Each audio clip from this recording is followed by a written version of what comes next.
आखाती देशातील युद्धाचे परिणाम आता थेट भारतातही जाणवू लागलेले आहेत। LPG गॅस सिलेंडरचा तुटवडा होईल म्हणून सध्या गॅस एजन्सीच्या बाहेर घरगुती गॅस ग्राहकांच्या रांगा या ठिकाणी पाहायला मिळतात आणि या रांगांना आता कंट्रोल करण्यासाठी या ठिकाणी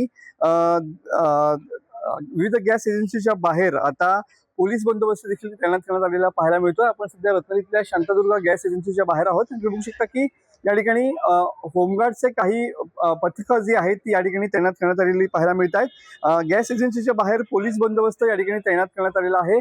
ज्या पद्धतीनं घरगुती गॅस मिळावा यासाठी विविध ग्राहक जे आहेत ते गॅस एजन्सीच्या बाहेर या ठिकाणी लाईनी लावत आहेत। सध्या गॅस मिळण्याचा जो कालावधी आहे तो देखील या ठिकाणी वाढवण्यात आलेला आहे आणि त्याचमुळं कदाचित इथे आलेले ग्राहक पॅनिक होऊ शकतात। या भीतीनं सध्या गॅस एजन्सी धारकांनी या ठिकाणी सुरक्षा पुरवावी अशी मागणी या ठिकाणी केलेली होती आणि त्याच अनुषंगाने तुम्ही बघू शकता की या ठिकाणी होमगार्डचे पथक या ठिकाणी तैनात झालेले पाहायला मिळते।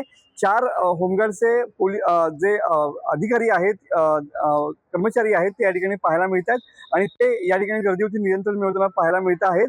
सध्या गॅस घरी आपल्या केव्हा येईल याची चिंता प्रत्येक ग्राहकाला लागलेली पाहायला मिळते आणि या सिच्युएशन मधून काही गैरप्रकार सुद्धा होऊ शकतो आणि तोच टाळण्यासाठी सध्या गॅस एजन्सीने आपल्या एजन्सीच्या बाहेर या ठिकाणी पोलीस बंदोबस्ताची मागणी केली आहे आणि त्याच अनुषंगानं रत्नागिरी शहरातल्या विविध गॅस एजन्सीच्या बाहेर सध्या पोलीस बंदोबस्त तैनात करण्यात आलेला पाहायला मिळतोय।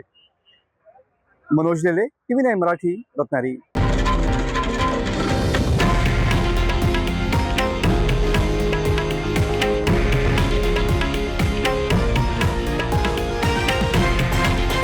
हे आहे देशातील नंबर 1 न्यूज नेटवर्क आणि आपण पाहत आहात TV9 मराठी, एकमेव।